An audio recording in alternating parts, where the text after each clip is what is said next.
mesmo assim. Vamos lá. Então, boa tarde, gente. Vamos lá começar a nossa aula. Hoje nós temos duas aulas, né? Temos agora. Aí depois vocês têm uma outra aula de história, se não me falha a memória. E aí depois a gente volta novamente até 5 e 5, né? A nossa última aula, tá? E hoje nós vamos quase finalizar, porque eu acredito que eu não vou conseguir finalizar 100%. Eu vou estar vendo a parte de formações vegetais, ok? No caso, pessoal, quem está com a apostila aí, é livro 3, frente B, na página 627. Eu vou estar vendo esse capítulo, que são paisagens naturais do Brasil, só que eu não vou seguir, assim, 100% a ordem que eles colocaram, mas todo esse conteúdo está nesse material, tá? Aí, o que nós vamos estar fazendo, galera? Eu vou estar dividindo em dois momentos, tá? Agora, nesse primeiro momento, nós vamos falar só das formações florestais, certo? E aí, no segundo momento, nós vamos falar das outras formações vegetais do Brasil. Aí, se vocês olharem o material de vocês, deixa eu pegar o livro aqui ao lado aqui, se vocês olharem o material de vocês, na página 630, tem lá domínios morfoclimáticos, tá? Os domínios, na verdade, é um resumo dos biomas com outros aspectos naturais. Então, eu não vou entrar em detalhe dos domínios morfoclimáticos. A gente vai estar finalizando esse assunto na próxima semana. Então, hoje eu vou falar das formações vegetais do Brasil. E aí, com esses domínios morfoclimáticos, a gente termina a parte física do Brasil, tá? E aí, a gente já vai começar, provavelmente, na próxima semana, nós vamos começar a entrar na frente A, que é a parte mais de geografia humana. Ok, galera? Então, vamos lá. Eu vou compartilhar aqui, a gente começar. Detalhe, vocês estão colocando o nome e a série no final da aula, certo? Dá um ok aí para mim. Certo? É isso? Sim, professor. Então, tá. Isso é importante, né? Porque a gente está copiando isso aí e mandando para estar controlando aí, no caso, a presença de vocês. E coisa feia, né? Que eu ando lendo, né? Lógico, que não são vocês, né? Não deve estar presente. Aquilo que eu leio, né? Aqueles comunicadinhos que eu leio lá com o Edilson, diz, né? Que algumas pessoas tentando burlar as coisas, né? A gente não pode fazer isso, tá, gente? Né? Em nenhum momento, né? Ok? Então, vamos lá. Vamos começar. Se eu leio, claro que eu leio, claro, né? Nunca, não, nem leio. Leio sim, tá? Muitas vezes eu sou aquela assim que eu leio tudo, vejo tudo, mas assim, ninguém sabe o que eu estou lendo porque eu não comento, certo? Estou achando terceiro ano é exemplo, sim, eu espero. Não esqueça, a gente não pode ficar questionando, falando de corrupção, falando disso, falando daquilo, porque está certo, está errado, se a nossa atitude não condiz com isso. Então, a gente tem que ter uma atitude, a gente tem que ser verdadeira, a gente tem que ser real, né, galera? Então, é lógico que isso não acontece aqui, né? Então, vamos lá. Então, vou compartilhar aqui, tá? Aí no finalzinho da aula aí a gente coloca os nomes certinho, tá? Bom. Quem que vocês colocaram aqui, que eu tirei aqui? Qual página? É página 627. 627, frente B. Ok? Então, vamos lá, galera. Vamos começar, senão o tempo voa e a gente não consegue dar continuidade, tá? Bom, então nós vamos ver aqui, como eu falei para vocês, deixa eu pegar aqui uma caneta, deixa eu aumentar aqui. Nós vamos ver as paisagens naturais, e aí eu vou estar trabalhando com vocês, mais especificamente, as formações florestais, tá? Então, depois nós vamos falar de vegetações arbustivas, complexas, vamos para as florestais.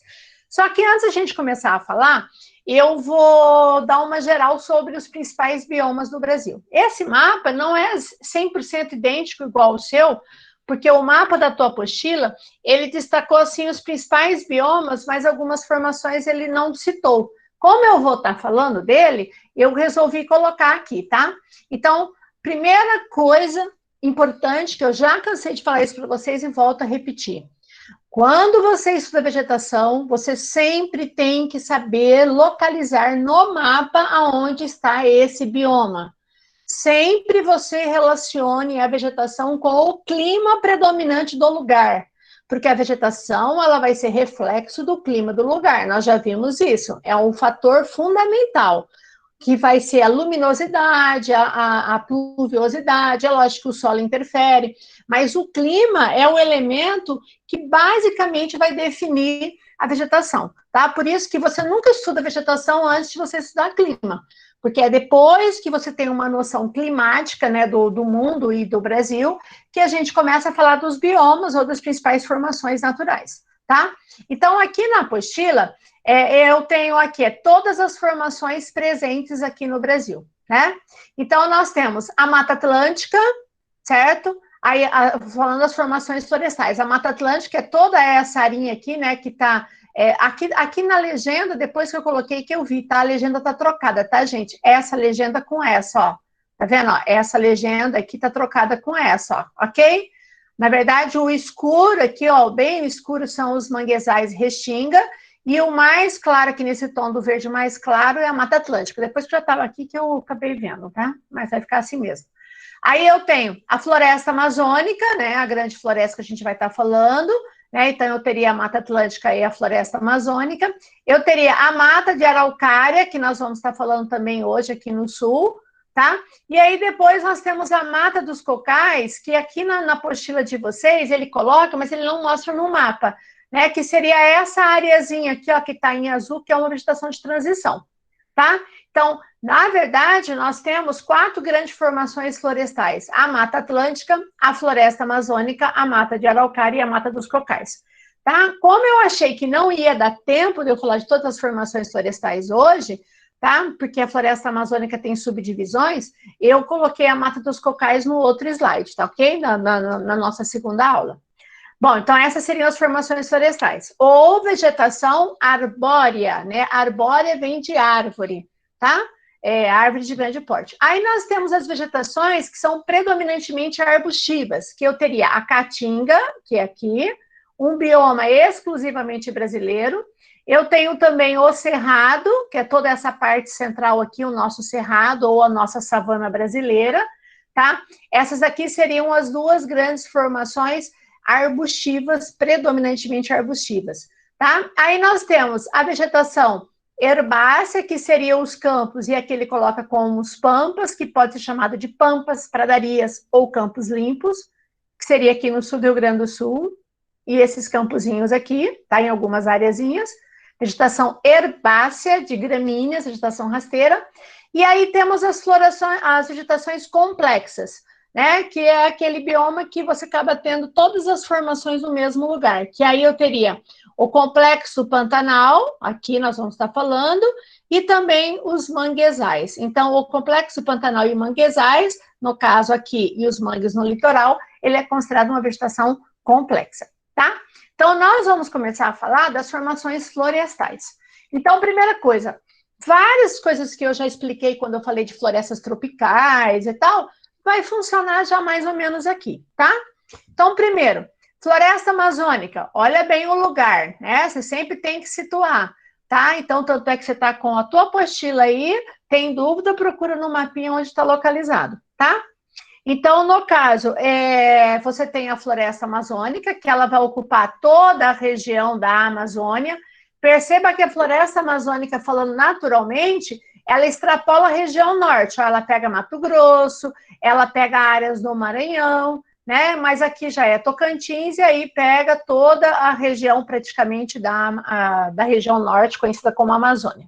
Bom, essa floresta, ela não é uma floresta exclusivamente brasileira, vocês sabem disso, a maior parte está em território brasileiro, tá? Porém, ela abrange também, ela ocupa a área de 7 países, ok? Inclusive, países que não têm fronteira com o Brasil também tem parte da floresta amazônica, como é o caso do Equador, né? Então, você pegar Bolívia, Colômbia, Guiana, Peru, Suriname e Venezuela, todos eles fazem fronteira com o Brasil. Também temos a Guiana Francesa, que também vai fazer fronteira, né? E o Equador, que não faz fronteira, mas para você ter uma ideia, como a floresta amazônica é muito maior do que a gente imagina, né? Na verdade, a floresta amazônica, ela, quando você fala de toda ela na América do Sul, nós podemos colocar como floresta equatorial, Também falamos de floresta internacional, e ela recebe alguns nomes dentro do Brasil, tá, gente? Alguns nomes. Então, ela pode ser chamada de floresta amazônica, ela pode ser chamada de Ileia amazônica, Ileia com H, Ileia amazônica. Ela é chamada também de floresta equatorial latifoliada, tudo é floresta amazônica. Predominantemente está em território brasileiro, como a gente viu.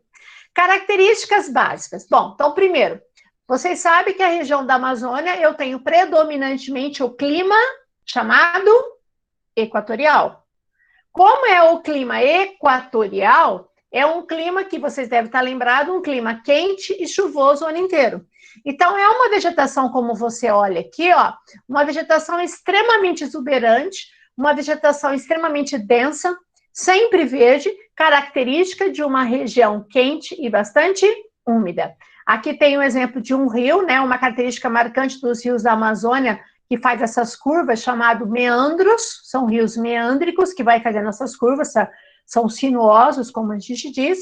E quais são as características básicas da floresta amazônica? Então, primeiro, ela é latifoliada.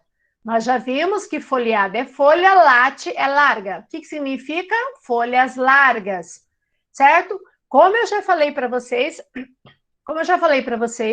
toda vez que você vê que uma vegetação é latifoliada, é um indicador que é um lugar úmido, porque se a folha ela é larga e fina, a espessura dela é fina, quer dizer que ela transpira muito. Se ela transpira muito, significa que ela não tem que reter umidade, certo? Então, é uma característica de uma região úmida, como eu já expliquei isso para vocês. Ela é perenifolha, né? O que é perenifolha? As folhas perenes. Ela vai estar sempre verde. Por que ela vai estar sempre verde? Você não vai sobrevoar a floresta amazônica em nenhuma época do ano e ver as folhas amareladas, caindo, que nem uma floresta temperada, que nós já vimos. Ela vai ficar verde o ano inteiro porque é uma característica de uma floresta tipicamente tropical, tá? Então, ela é perenifolha ou perene.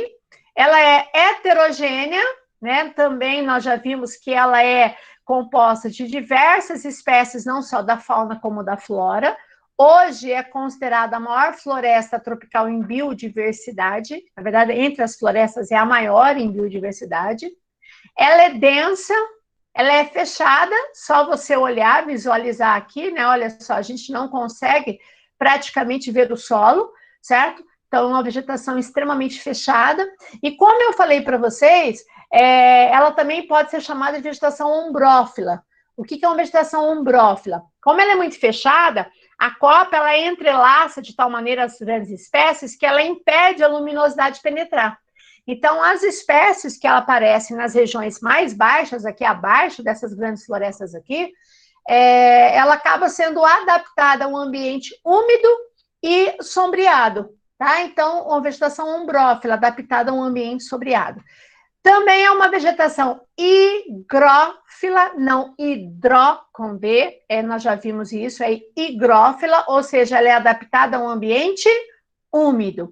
Não que não tenha espécies hidrófitas, né, ou hidrófilas, tá? Mas a maior parte da floresta ela é higrófila, ou seja, adaptada a um ambiente úmido, tá? Bom, então tudo isso aqui é a floresta amazônica. Conceitos super mega errados, né, que nós ouvimos muito. Não é a maior floresta do mundo, não é a maior floresta. A maior floresta, no geral, do mundo é a taiga siberiana, tá? Alguém entrou, deixa eu diminuir um pouquinho aqui. Só um pouquinho, que eu acho que alguém entrou aqui. Será que precisa autorização? Deixa eu ver aqui. Só um minutinho, galera. Precisa permitir. Não autoriza não. Já era para ter usado o e-mail do referencial faz tempo. Pois é, né? Mas eu sou boazinha, né? Mas tudo bem. Tá, voltou, né, gente? Vamos lá, voltou? Então, ok. Sim. Sim. Voltou. Para de falar sim. Fala só assim. Sim, linda professora. Só isso, tá bom. Tá? Sim, linda professora. Ai, beijos. Vamos lá, gente. Aí, voltando. Aí, como eu falei para vocês, ela é uma vegetação que tem alguns conceitos errados. Então, ela não é a maior do mundo, a maior chama-se taiga siberiana, mas ela é a maior floresta tropical do mundo, Não é o pulmão do mundo, vocês sabem disso, mas é a vegetação de maior biodiversidade no momento. Sabemos que a que era a de maior biodiversidade era a Mata Atlântica, que a gente vai falar agora. Só que essa floresta amazônica, como ela é extremamente diversificada, deixa eu pegar minha caneta aqui que perdeu, ela subdivide em 3 matas, tá? Peraí, que eu coloquei caneta e caneta é muito ruim. Marca texto. Ó, ela é dividida em mata de terra firme, a mata de igapó e a mata de várzea. A apostila de vocês, aqui eu coloquei separada, mas a apostila de vocês tem imagens dessas 3 matas. Tá, eu ia colocar, mas falei, vou ocupar o espaço do slide, sendo que vocês têm aí. Então, eu vou seguir na sequência que está a apostila, tá? Então, a primeira, mata de igapó ou mata de caigapó, tá? Tanto faz. Então, aqui eu coloquei um esqueminha que eu acho que fica mais fácil de você imaginar o seguinte, você tem aqui onde está o rio, nessa região mais baixa, que é onde passa o rio, e aí nós já vimos que o relevo da Amazônia não é um lugar totalmente plano, ela é uma depressão, a planície é só ao longo do rio. Então, ela tem declividades diferentes no relevo da região. Então, o que acontece? Essas regiões marcadas como número 1 aqui, ó, tá? É uma região que ela é permanentemente alagada. O ano inteiro a água dos rios invadem ali as espécies da floresta amazônica. Como ela aparece num lugar permanentemente alagada, nessa área 1 vai aparecer a vegetação de igapó ou caigapó. Já na área 2, ela é uma região mais alta, tá vendo? Então, o que acontece? Nessa área 2, ela vai ser alagada temporariamente, só na época das cheias, que isso aqui transborda tudo, aí alaga. Aí eu vou ter a mata chamada mata de várzea, que aparece num lugar periodicamente alagada. E nas áreas 3, que são em regiões mais elevadas, o que acontece? Você vai ter a mata de terra firme, ou caetê, tá? Que é aquela região que a água não chega. Então, na verdade, as 3 matas, ela forma a floresta amazônica, só que eu posso subdividir em 3 partes. Qual é a parte mais densa, qual é a parte mais rica em espécies e que ocupa a maior área? Seria a área 3, seria a terra firme, ok? Bom, então a mata de igapó, mata de caigapó, são encontradas nos terrenos mais baixos, como eu falei, consequentemente, ó, fica permanentemente alagados. Como é permanentemente alagado, a vegetação ela vai ser hidrófila, ou seja, adaptada a um ambiente alagado. O grande exemplo aqui seria a Vitória Régia, para quem conhece, ao vivo e a cores, que eu conheço, é belíssima, é algo assim enorme, linda, linda, linda. Então, no caso, isso não quer dizer que eu só vou ter, por exemplo, uma espécie tipicamente aquática como a Vitória Régia.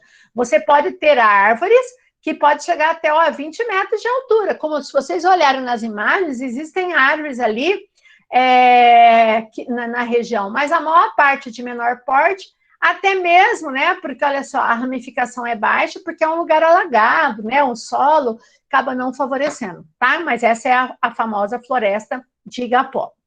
Já a mata de várzea, eu coloquei aqui para a gente acompanhar, o que acontece aqui a mata de várzea? Né, vai aparecer nessas áreas 2, que seriam as áreas temporariamente alagadas, ela vai estar no meio da mata de terra firme de igapó, então ela vai estar no meio, ó.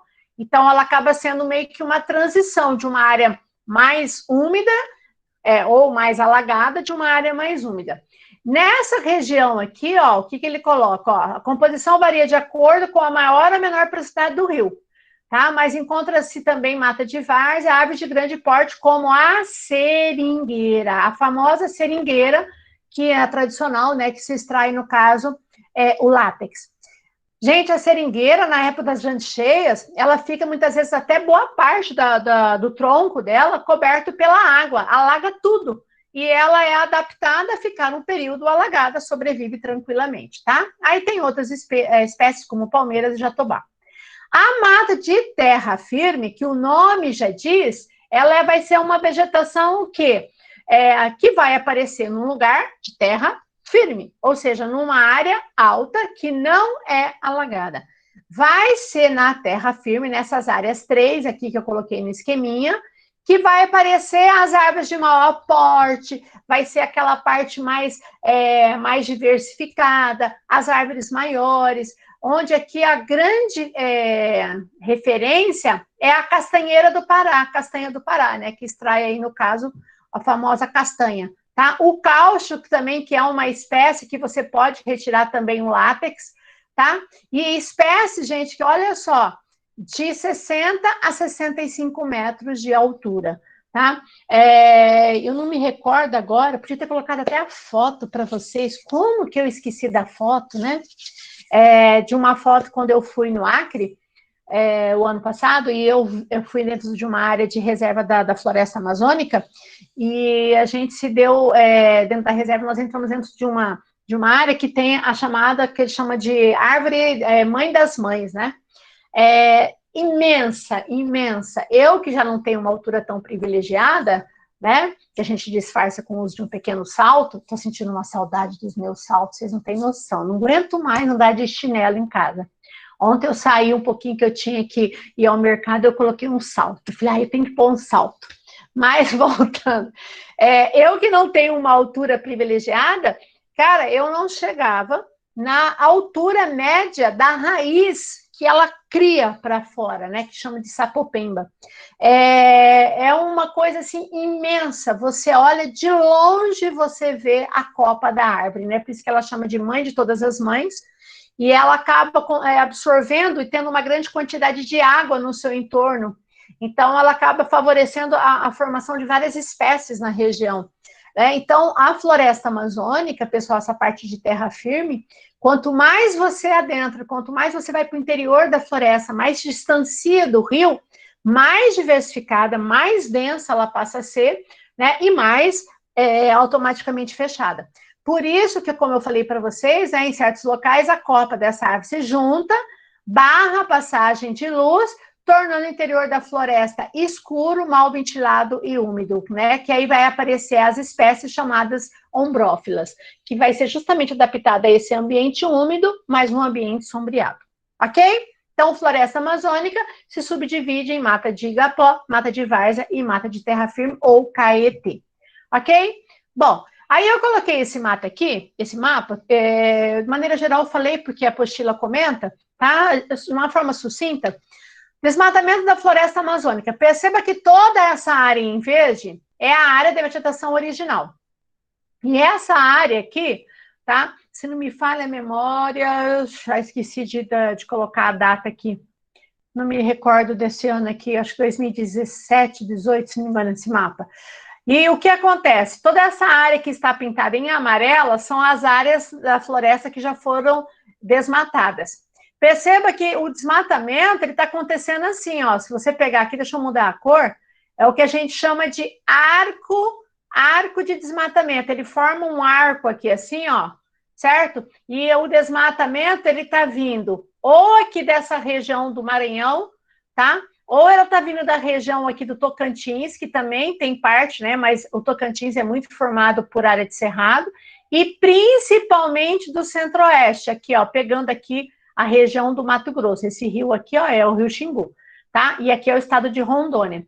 Então, o que acontece? A ocupação, ela vem aqui, principalmente, e tá vendo essas áreas aqui, assim, ó, que elas estão em amarelinha aqui, assim, ó, nessas áreas aqui, são as áreas que você tem a ocupação ao longo dos rios, aqui é o Rio Amazonas, ó, na região de Roraima, né, em Boa Vista, que é a capital. Você pode ver, ó, que é nos lugares, ó, nos trechos mais ocupados, ok? Essa área que eu conheci no Acre, que eu falei para vocês, é bem aqui assim, ó, tá? Ó, um município chamado Cruzeiro do Sul. Lá no fim do mundo, lá quase na fronteira com o Peru, tá? Essa região todinha aqui, pessoal, está tendo uma expansão da pecuária, que é a principal atividade que chega e limpa a área, e depois a gente tem o quê? Tem a expansão da agricultura. Aí você fala assim, nossa, mas eu tenho muita floresta amazônica. Perceba que aqui, ó, no estado do Amazonas, é o lugar mais preservado, né? Até mesmo porque é um lugar de mais difícil acesso. Principalmente, pessoal, nessa área aqui, ó, chamada cabeça do cachorro, aqui, ó, cabeça do cachorro, forma bem a cabecinha de um cachorro, aqui, a boquinha dele, ó, a orelhinha, tá vendo? Bem aqui. Aqui onde você tem alguns municípios aqui bem violentos que faz fronteira com a Colômbia. O que acontece? Você fala, nossa, mas eu tenho pelo menos 80% da floresta amazônica preservada. Sim, só que você tem que pensar que esse processo de ocupação da floresta amazônica, ela ocorreu principalmente após década de 60, 70 para cá. Então, se você pensar, você tem uma média de 40, 50 anos de ocupação e toda essa área que é limítrofe à floresta amazônica já está indo embora, certo? Então, quer dizer, aí é toda essa questão de preocupação e se fala tanto, né, do desmatamento da floresta amazônica. Tranquilo? Bom, continuando, alguém tem pergunta? Pode continuar? Vamos lá para a Mata Atlântica. Se alguém tiver pergunta, comenta, hein? Bom, Mata Atlântica. Inclusive, né, não sei se vocês... Mata Atlântica está na página seguinte, tá? Se vocês estão... alguém ouviu notícia? Sabia que hoje é dia da Mata Atlântica? Não sei se alguém leu, se alguém ouviu a notícia, falou inclusive no jornal hoje, agora na hora do almoço, sobre o dia da Mata Atlântica, dia 27 de maio. Na verdade, passou a ser o dia, porque lá no século XVI, 1560, se me falha a memória, Padre Anchieta escreveu uma carta, tá? Chamada Carta de São Vicente, eu até marquei para não esquecer a Carta de São Vicente, onde ele relatava toda a floresta, como que ela era, né? Descrevia a floresta que tinha aqui no Brasil, e isso em 1560. Então, ficou o dia 27 de maio como dia da Mata Atlântica.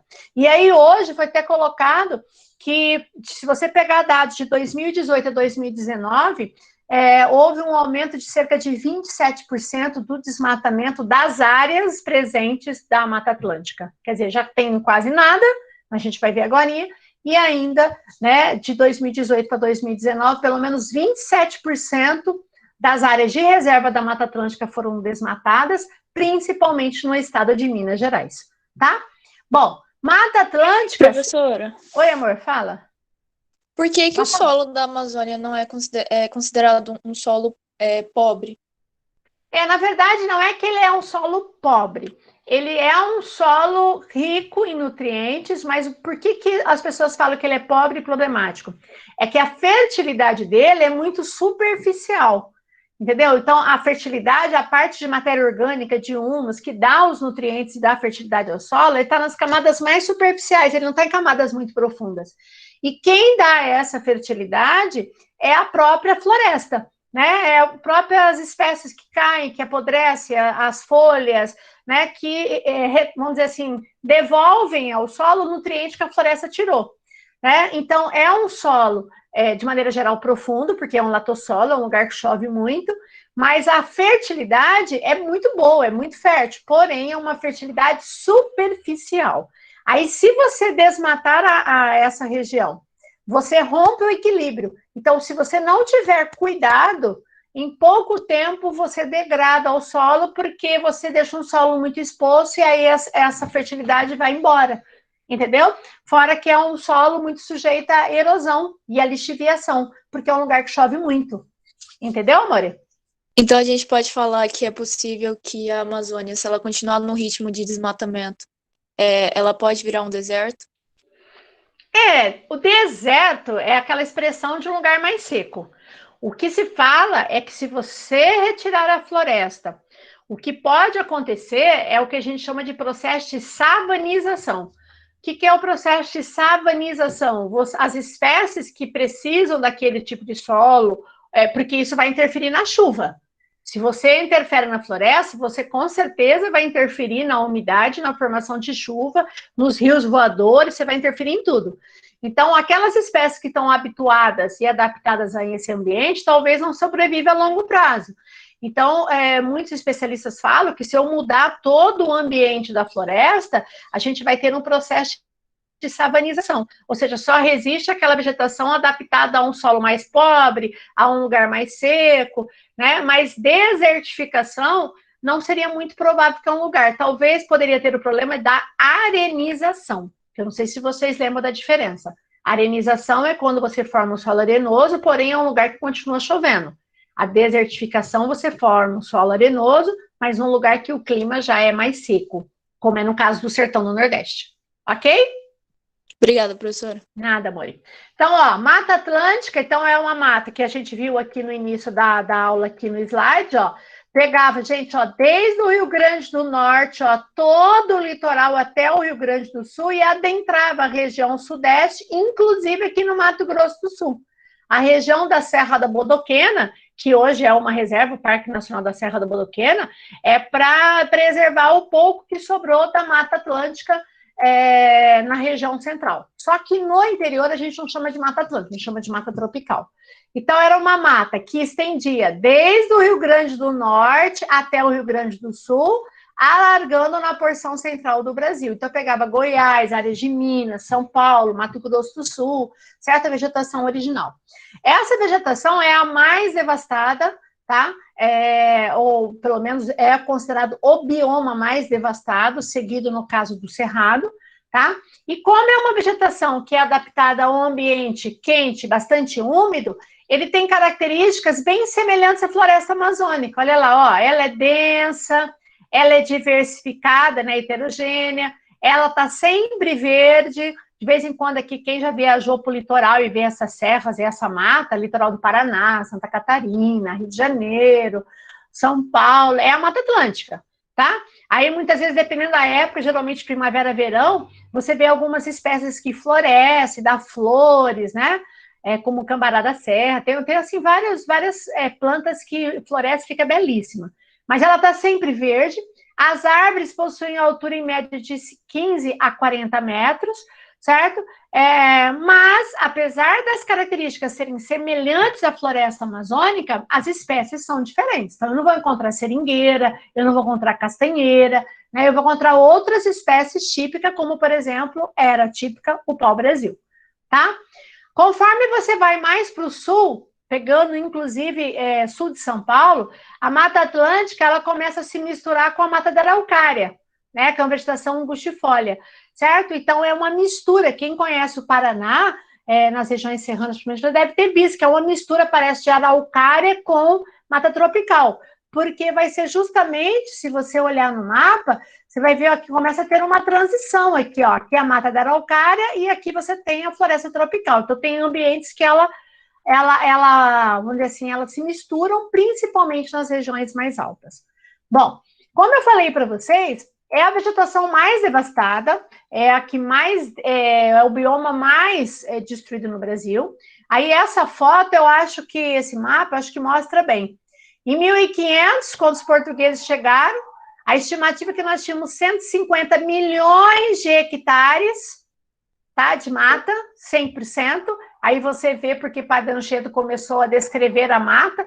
Inclusive, durante muito tempo, a mata, ela era um obstáculo natural para eu adentrar ao Brasil aqui, né? Porque como ela era muito densa, fechada, né? Ninguém sabia o que tinha além, né?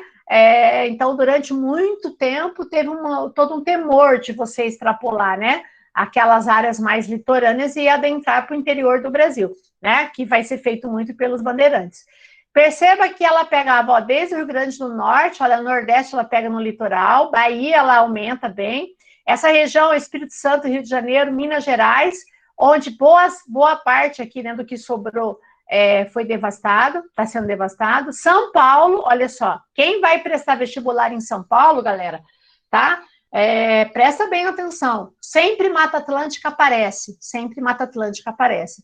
Por quê? A gente fala que pelo menos 90% do estado de São Paulo era coberto pela Mata Atlântica, e hoje você tem em torno de 7 a 10% apenas em áreas de reserva, principalmente no litoral de São Paulo, tá?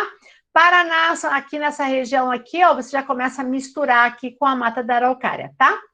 Aí você tem esse mapa, né, de 2014, tudo bem que são 6 anos atrás, mas teoricamente não deveria ter mudado, certo? Porque o que sobrou é área de reserva. 19 milhões, então, ó, de 150 milhões de hectares, sobraram cerca de 19 milhões, ou seja, em torno de 12,5% de toda a floresta amazônica, que são essas manchinhas que vocês veem em alguns lugares. Perceba que essas manchinhas, elas ficaram principalmente no litoral. Por quê? Que nas regiões, até mesmo a foto mostra aqui, ó, como tem muitas regiões serranas, isso dificultou a ocupação, então a floresta foi mais ou menos preservada. Bom, o que levou, o que desencadeou o desmatamento da Mata Atlântica? Então, começa aqui, ó, com a extração do pau-brasil no Nordeste. Depois vai vir o quê? Depois do pau-brasil. Vocês lembram? Ciclo da cana, tá? Depois vem aqui pro Sudeste a mineração, mas a mineração vai ser mais para o interior, mas também vai interferir no ciclo da mineração, no ciclo do ouro. E aí, no século XIX, aqui ó, na região de São Paulo, o grande fator que uma FUVEST, uma Unesp ama, o grande fator que desencadeou o desaparecimento de boa parte da Mata Atlântica foi a expansão da cafeicultura. Café. Isso, café. Um cafezinho agora ia bem. Um café no Oeste Paulista. E aí depois vem a expansão urbana e industrial que vai praticamente acabar com a Mata Atlântica. Então, você que quer fazer prova no Sudeste, principalmente em São Paulo, tem uma atenção especial da Mata Atlântica, porque geralmente aparece, tá? E, como eu falei, hoje é o dia da Mata Atlântica, né? Uma das grandes ONGs é a SOS Mata Atlântica. Infelizmente, né, pelos dados aí no 2018 para 2019, cerca de 27% do pouco que sobrou foi desmatado. E detalhe, a maior parte dessas áreas de reserva, elas estão em áreas privadas. Isso acaba sendo um problema, né? Porque como é uma área privada, se o proprietário não tiver toda uma gestão ou um cuidado, ou um objetivo de preservação, acaba muitas vezes estimulando o desmatamento, tá? Bom, então essa é a Mata Atlântica. E aí nós vamos para a Mata da Araucária, ou também chamada de Mata dos Pinhais, tá? Quem já foi ao sul, com certeza tem. Só que a Mata da Araucária ou Mata dos Pinhais, eles colocam na tua apostila, pessoal, na página... Desculpa. Deixa eu procurar aqui. Coloca lá na página 632, tá? Depois eu vou explicar por que ele fez isso. 632. Tá lá, Mata de Araucárias, ou da Araucária, ou Mata dos Pinhais. Essa mata, ela aparece predominantemente no sul, né? Predominantemente no sul, mas ela pode aparecer em algumas áreas, como eu falei, né? Do sul de São Paulo, nas regiões mais elevadas, adaptada a um clima subtropical. Não esqueça que o clima subtropical é aquele clima que tem as 4 estações bem definidas. E aí, essa mata... ela se adapta à questão climática. E aí o que a gente observa? Ela muda a característica de uma mata que a gente está acostumada a ver, né? Densa, fechada. Aí ela passa a ser uma mata aberta, olha só, ela é aberta. Ó, aqui tem um exemplo dessa imagem aqui, ó, você pode ver que você tem as espécies, mas não é aquela coisa tão densa, tão fechada. Você tem, em alguns lugares... você tem as árvores de maior porte, aí ela tem um menor porte, então não é uma característica de floresta, certo? Mas é uma vegetação arbórea, né, ou florestal. Ela é considerada mais homogênea, cuidado, quando eu falo que ela é homogênea, não quer dizer que ela tem uma espécie só, né? Mas ela vai ter uma menor variedade de espécies. Espécies a mais marcante é a famoso pinheiro do Paraná, o pinheiro do Paraná que é o mais marcante. Também a gente tem outras espécies como cedro, madeira de lei, canela que a gente extrai a canela em si, né, em pó e em pau, que a gente usa na alimentação, e embuia, uma madeira de lei muito usada na fabricação de móveis e portais, tá? Com certeza você já deve, quem presta atenção, se você for em algumas lojas de móveis, tá? Você fala, que madeira que ela tem um tom, parece que meio puxada meio para o lado acinzentado, embuia, cabiúna e erva mate, tá? Ponto, esqueci do ponto aqui. Erva mate. A erva mate que se extrai as folhas, certo? E dessas folhas se vai fazer a erva aí para o mate, tereré, chimarrão, né? O que de repente as pessoas consomem, principalmente o chimarrão, né? No sul, por causa da temperatura, tá? Mas quando você fala de espécie mais marcante, é essa daqui, ó. Essa daqui é o pinheiro do Paraná, tá? Ou araucária. E detalhe, quem já viu, ela, quando ela forma desse jeito, assim, ó, que ela parece um guarda-chuva ao contrário, dessa maneira, tá? Ela só tem esse formato quando ela já é bem alta e ela já é considerada uma árvore bem madura, tá? Quando ela é nova, geralmente o formato dela, assim, parece até mesmo um formatinho de uma conífera, assim, né? Lógico que as folhas, elas são mais voltadas para cima, os galhos, na verdade, não as folhas, os galhos. tá? Mas quando ela tá assim, ó, ela já adquiriu um certo tempo, ela é mais alta e ela forma esse pinheiro que não tem um formato típico das coníferas, como nós vimos em formato de cone, tá? Prof, Oi, amor. ela é perene? Na verdade, assim, as folhas, elas não, no caso, o pinheiro, tá? O pinheiro, ela não tem um período que as folhas caem, tá? Assim, mas, por exemplo, as espécies, outras espécies que aparecem na mata da araucária, nesta época do ano, como nós estamos no outono e no inverno, tem muitas espécies que se tornam amareladas, com tom amarelado laranjado, e começam a cair. Então, a gente fala assim que a mata da araucária é uma transição de uma mata tropical para uma mata temperada, tá? Então, se você for, principalmente regiões serranas nessa época do ano, Serra Gaúcha, Catarinense, algumas áreas do Paraná, você vai ver várias espécies nativas da região que as folhas estão amarelando e caindo, né? Que são as chamadas caducifólias. Então, a gente não fala que a mata da araucária ela é perene, tá? Porque tem espécies que as folhas vão cair nesta época do ano, ok? O pinheiro do Paraná tem uma folha extremamente marcante, né? Que eu acabei esquecendo de colocar aqui, mas nós já falamos, que chama-se aciculi-foliada, né? Aciculi-foliada. Folha em forma de agulha. Ele é bem, se pegar essas folhinhas, elas são bem compridinhas, assim, parece uma agulhinha, ok? É uma vegetação bastante devastada. Detalhe, quem favoreceu o desmatamento da mata da araucária foi basicamente a chegada dos imigrantes, tá? E uma zona também pioneira de reflorestamento. Aqui se cultiva muito o pinus, que é uma vegetação reflorestada, mas não é nativa da região sul, tá? Outra coisa para a gente terminar, a Mata Atlântica, a Mata da Araucária, perdão, aparentemente a gente acha que tá lá preservada. Não, olha só, esse aqui é o mapa da vegetação original, certo? Como que ela era. E hoje, dá uma olhadinha, pessoal, você só tem algumas áreas mais pontuais dessa mata. Quem conhece o sul sabe. Você vê uma araucária, muitas vezes, lá no meio de uma plantação, no meio de um pasto, ok? Olha como ela foi muito devastada, desde a chegada dos imigrantes no final do século XIX na região, ok? Tarefa dessa aula, porque tem tarefa da outra, tá, galera? Aumentou o número de tarefa, inclusive na tarefa online, ok, gente? Livro 3, frente B, são 3 exercícios. Página 635, o exercício número 3 de habilidades, anotem aí, 635, o livro 3 de habilidade, e de complementários, o exercício 2 e 7, na página 637. Tá? Essa é a tarefa dessa aula. E aí, depois, eu vou passar a tarefa na outra aula, no segundo momento. Ok, galera? Vamos lá. Deixa eu voltar aqui. Finalizando isso aqui. Bom, gente, isso, garotos inteligentes, espertos, nome, série, por favor, todo mundo, nome, série, que a gente vai estar finalizando a nossa aula, a nossa gravação. Vamos lá, eu tenho que gravar, todo mundo colocando, tá? Adoro. Vai mandar slide, Dani? Vou, mando sim. Vou ver se eu consigo mandar dessa aula e já mando do outro, ver se eu consigo mandar nesse intervalo. Se eu não mandar nesse intervalo, não consegui ler tudo, tá, gente? O pessoal tá mandando muita coisa ao mesmo tempo aqui.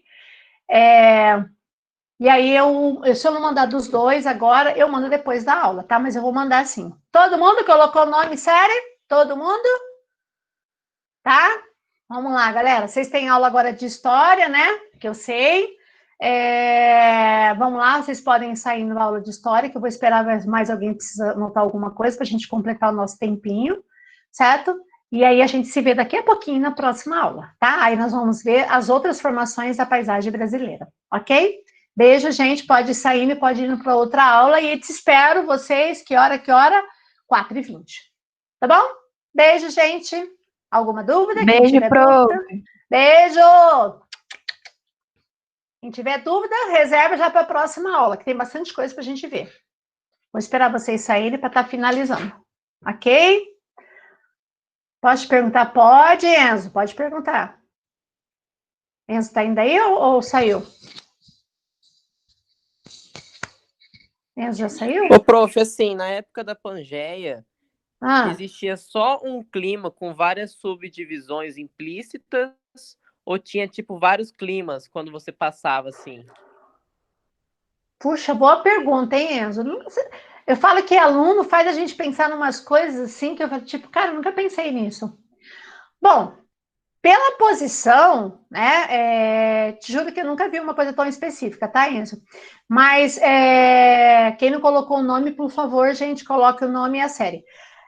Pela posição que está localizado na Terra, com certeza eu acho que não tinha uma diversificação tão grande, né? Até mesmo porque os continentes eles vão se afastar e vão para as regiões, inclusive polares, né?